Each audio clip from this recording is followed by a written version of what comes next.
আমি সাদিয়া সুলতানা বলছি, আপনি কি কাজী বলছেন? হ্যাঁ, আমি কাজী সাহেব বলছি। বলেন তো বিষয়টা কি? আমি আমার বাবার সাথে কথা বলেছি, কোনো সমস্যা নাই।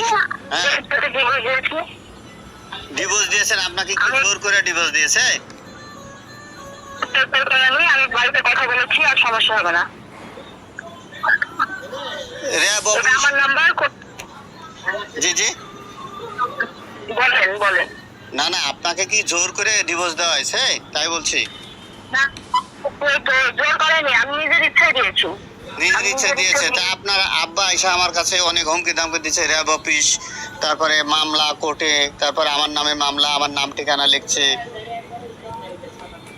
আমি ফোনে কথা বলেছি, কোনো সমস্যা নাই, আমি ফোনে কথা বলে নিয়েছি। তাহলে কাজী নির্দোষ? হ্যাঁ, কাজের নির্দোষ, কাজের কোনো দোষ নেই, আমি ফোন দিয়ে কথা বলেছি।